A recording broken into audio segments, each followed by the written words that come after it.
suntuk kerja, lihat sunset, udah tahu waktunya pulang kantor ya. Itu pasti senang gitu ya. Nah, kita membahas tema hari ini adalah memilih tindakan versus memilih pikiran. Ternyata kebahagiaan itu letaknya bukan dari memilih tindakan, betul, tetapi pada saat kita memilih pikiran. Karena tindakan yang baik pun belum tentu mendatangkan kebahagiaan kalau pikiran yang kita pilih itu tidak baik, tidak baik ya. Dan tadi sudah ada tuh 3. Orang yang pertama adalah orang yang baru berpikir setelah melakukan tindakan. Iya. Reaktif dulu ya, respon ya. dulu. Oke, ada telepon. Halo, selamat malam. Halo. Halo, selamat malam. Bapak dengan siapa, di mana Pak? Saya dengan Bani. Pak Bani, di mana Pak? Di Depok. Oh iya, silakan Pak Bani pertanyaannya. Halo, selamat malam Pak Arfan, apa kabar? Selamat malam Pak. Apa kabar ya, Bapak? Sehat, alhamdulillah, bahagia. Oh, alhamdulillah. Mas Arfan, saya ada ini nih, ada sedikit kendala mengenai pikiran dan tindakan. Iya. Jadi dikala pemikiran saya sangat positif, aktif, mau melakukan A, B, C, D, E di satu hari, tapi ternyata tindakan saya tidak sesuai. Timbul kadang-kadang di tengah-tengah itu malas. Iya. Nah, pertanyaan saya adalah bagaimana solusinya, Mas Arfan? Karena ini sangat mengganggu, belakangan ini saya jadi begitu gitu. Pemikiran saya menyelesaikan suatu pekerjaan sampai selesai, ternyata cuma 1 atau 2 hal yang bisa selesai gitu. Iya. Oke, baik. Baik Pak Bani, terima kasih banyak. Iya, makasih banyak. Thank you. Terima kasih Pak. Ya. Oh, ini pikirannya udah banyak melakukan hal yang positif. Iya. Tapi realisasinya tidak ada. Tidak banyak gitu. Iya, ini tadi dari Pak Bani. Pak Bani ya. Ya. Pak Bani, ada satu hal yang tidak Anda sadari sebetulnya. Apa itu? Bahwa tadi Anda sudah punya pikiran yang positif banyak begitu. Kemudian ternyata kok tindakan Anda tidak sebanyak itu ya. Banyak yang nggak kejadian gitu.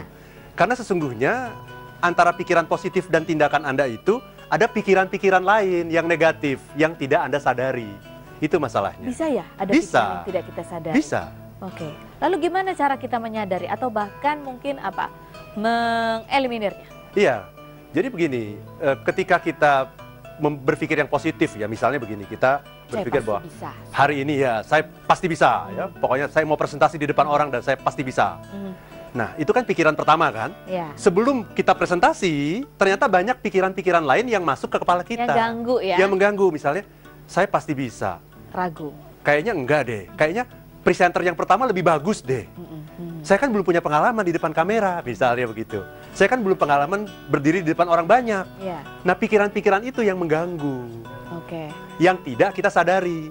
Kita menyadarinya hanya pikiran yang pertama. Pikiran pertama itu disebut dengan niat. Itu pikiran kita yang pertama. Tapi antara niat sampai dia terwujud jadi sebuah tindakan, itu ada banyak sekali pikiran-pikiran. Puluhan, ratusan, bahkan mungkin ribuan pikiran-pikiran. Nah, lalu bagaimana supaya pikiran ini tetap menjadi yang utama sampai bisa mewujudkan tindakan? Nah, ini dia. Ini yang menarik sekali adalah manusia itu berpikir setiap saat, setiap waktu. Dan pikiran kita kalau tidak diisi pikiran positif, pasti pikiran negatif. Pasti. Ya. Jadi kita selalu, kalau dari awal sudah mengatakan saya pasti bisa, terus diulang-ulang terus. Saya pasti bisa, saya pasti bisa. Ingat-ingat pengalaman di mana Anda melakukan hal yang sama, presentasi ya di depan kelompok yang mungkin lebih kecil, dan orang-orang di sana mengatakan bagus sekali presentasinya. Itu harus selalu diingat dan dimunculkan dalam pikiran kita sampai saat-saat terakhir sebelum Anda tampil di depan orang banyak. Jadi artinya itu tadi kan visualisasi ya, kita memvisualisasi. Visualisasi itu kan bagian dari pikiran kan? Dan self-talk itu bahwa saya bisa. Self-talk terus ya? Itu terus-menerus. Jangan sampai istilahnya diisi sama keraguan-keraguan. Iya, karena keraguan itu akan mengambil tempat yang sempit-sempit pun dia akan masuk gitu. Jadi kalau dalam agama, ini kalau saya kaitkan sedikit dengan agama, itulah yang disebut dengan kalau kita mengucapkan kata-kata mantra. Atau kalau orang Islam bilang apa? Zikir. Zikir itu tujuannya apa? Supaya tidak ada celah bagi pikiran negatif untuk masuk. Selalu dibentengi terus. Begitu mau masuk, bentengi terus. Setiap ada waktu luang untuk ngelamun, nah itu diisi dengan self-talk ya? Iya. Baik, kita jawab lagi pertanyaan dari Facebook dari Riau di Pekanbaru. Jika saya sering menyesal dengan tindakan yang saya ambil, apakah itu karena efek saya kurang memperhitungkan? Baik, terima kasih Rio. Ya, jadi mungkin Anda menyesal karena Anda tidak berpikir ketika Anda melakukan itu. Ya, udah marah, udah membuat orang sakit hati, baru kemudian berpikir, iya ya, kenapa tadi saya kok terbawa emosi? Harusnya marahnya juga nggak segitu amat, juga nggak apa-apa gitu ya. Iya, Jadi apa? Itulah orang yang ketiga tadi, orang yang bertindak dulu baru bertindak pikir. dulu baru berpikir. Atau orang yang kedua, orang yang bertindak sambil berpikir. Ya, 50-50. Kalau kita bertindak sambil berpikir, pengaruh lingkungan eksternal itu masih dominan. Oke. Nah ini Mas Arfan, kan memang tadi disebutkan bahwa yang ketiga itu yang tepat adalah kalau kita sudah memilih tindakan terlebih dahulu sebagai antisipasi. Nah saya sering nih kadang-kadang memilih pikiran terlebih dahulu. Oh iya, memilih pikiran terlebih dahulu. Iya. Saya sering nih Mas Arfan nih membayangkan ini kalau misalnya saya begini, itu selalu ada dua pilihan memang. Jadi nanti saya akan begini, kayaknya puas tuh.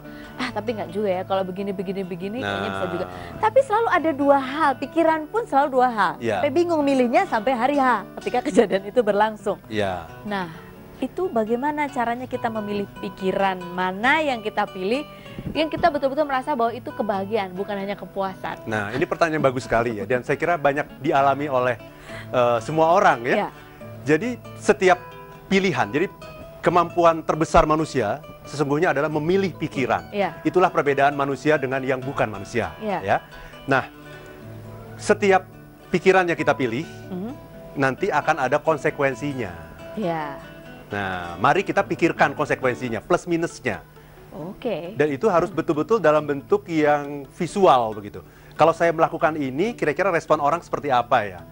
Terus nantinya apakah respon orang itu akan membuat saya lebih bahagia atau mungkin akan membuat saya merasa tidak nyaman gitu karena saya melakukan sesuatu yang attack orang lain misalnya begitu, sehingga responnya juga akan balas menyerang saya gitu. Jadi harus dipersiapkan, bukan cuma rasanya kita seneng, tetapi terus dampaknya apa? Betul, konsekuensinya. Jadi setiap pilihan itu menghasilkan konsekuensi. Jadi harus jelas ya? Harus jelas. Harus jelas. Waduh, banyak PR nih kayaknya. Pikiran saya itu sering ribut sendiri gitu, kacau membayangkan hal ini, lupa menulis apa konsekuensinya. Itu pikiran yang tidak damai berarti. Betul sekali ya. Baiklah, makanya saya hari ini di sini bersama Mas Arfan supaya pikiran saya damai dan bisa bahagia. Dan pemirsa Happiness, kita akan kembali sesaat lagi dan kita akan berbincang-bincang juga dengan satu orang tamu kita yang akan kita gali pengalamannya terkait tema kita hari ini, yaitu memilih tindakan versus memilih pikiran. Tetaplah bersama kami di Happiness with Arfan Pradiansyah, dan if you wanna be happy now.